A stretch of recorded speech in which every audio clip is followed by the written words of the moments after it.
Waggoottan darban hojii ashaaraa magariisaa akka biyyaas ta'e naannoo Oromiyaatti hojjetamaa tureen bu'aan roga baay'ee galmaa jira. Damichaan hojiin hojjetame uwwisa bosonaa guddisuu, gabbina biyyoo dabaluu fi madaala naannoo eegurra darbee carraa hojii uumuunis jijjiirama jiruuf jireenya lammiileefis gumaacha taasisaa jira. Addee Buzunesh Cawwaaqaa jiraattota godina Qellama Wallaggaa aanaa Hawwaa Galaanitti giddugala biqiltuu sabbootti hojii ashaaraa magariisaa bara 2016 biqiltuu wayita kunuunsaa jiranitti argine. Giddugalichatti sanyii biqiltuu kuduraalee gosa garaagaraa fi biqiltuu bunaa kunuunsuudhaan sagantaa ashaaraa magariisaan ganna dhufu dhaabbatuuf qopheessu. Biqiltuu qopheessuun ammoo galii argataniin maatii ofiis jiraachisu.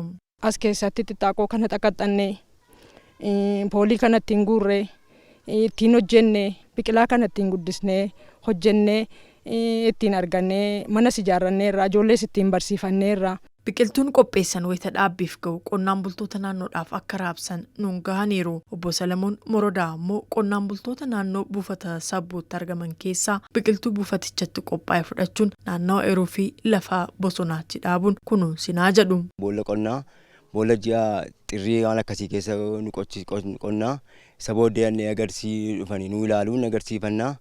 Sabooddee gaafa maqaan sila galmaa jira waan ta'eef gaafa gimbootii itti galee wanti kun tooraan kennamuu jalqabu fudhannee dhannee biqilaa kana dhaabbannanii. Aanichatti sagantaa ashaaraa magariisaa bara kanaaf biqiltuun buufataalee biqiltuu mootummaa 3 fi dhuunfaa 221 keessatti misoomaa jiraachuu kan himu ogeessi misooma biqiltuu waajjira qonnaa aanaa Hawwaa Galaan Efreem Surraagaa hojii kanaanis jedhama.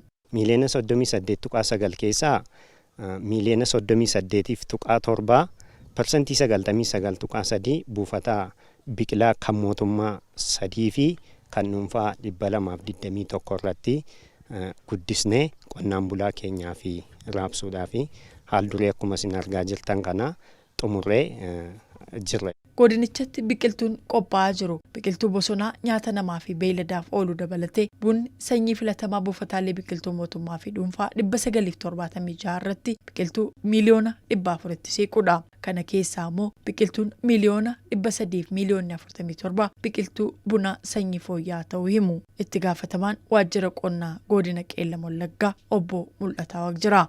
Biqiltuu bunaa miiliyoona 405 qopheessuuf karoorfannee miiliyoona 347 persentii 85.6 kan ta'u laga biqilaa mootummaa fi laga biqilaa dhuunfaa biratti qopheessineetu dhaabbiidhaaf geessisaa kan jira.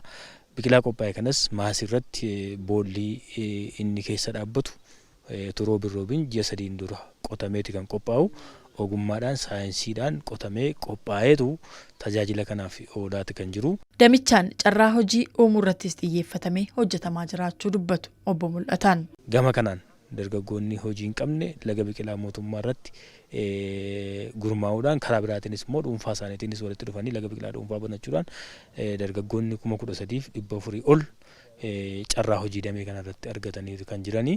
Akka naannootti buufataalee mootummaa fi dhuunfaa irratti biqiltuu biiliyoona 5.5 misoomsuudhaan dhaabuudhaaf karoorfame hanga ammaatti biqiltuun biiliyoona 5.3 qophaa'u kan himan hoogganaan biiroo qonnaa Oromiyaa obbo Geetuu Gammachuu qophiin jirus jedhu. Aga ammaatitti biqiltuun biiliyoona 5.3 kan ta'u yeroo ammaatitti qophaa'ee jira jechuudha. Biqiltuun miiliyoona 200 kan ta'uu fi kanaan boodatti ga'uu kan danda'u keessumaa'uu nyaata beeladaa wajjin kan wal qabsiisee irratti hojjechuun nurra jiraatu isaan sana immoo yeroo ammaatitti bal'inaan itti deemaa jirra jechuudha. Waliigalli isaa biqiltuun biiliyoona 5.5 ta'u kun bara kana ni dhaabbataa kan jedhu abdii guddaan godhameeti. Biqiltuu qophaa'e keessa harki 11 fuduraalee nyaataaf oolan ta'uu himaniiru. Biqiltuun bara kana dhaabbatu keessa harki 11 kan ta'u nyaata namaatiif biqiltuu ooluu danda'u ta'utu irra jiraataa jennee karoorsinee hojjechaa jirra jechuudha. Kanarraa kaanee biqiltuun miiliyoona 500 ol kan ta'u abukaadoo, geeshixaa, burtukaana fi warra kanaan wal fakkaataniitoo jiran bal'inaan buufatoota biqiltuu irratti akka isaan biqilli isaanii qophaa'u godhamaati kan jiru jechuudha. Iddoo dhaabbii biqiltuu adda baasuun guyyaa dhaabbii biqiltuu guyyaa tokkoofis ragaan eessatti maal akka dhaabbamu adda baasuun qindeessu hojjetamaa akka jirus obbo Geetuun himaniiru.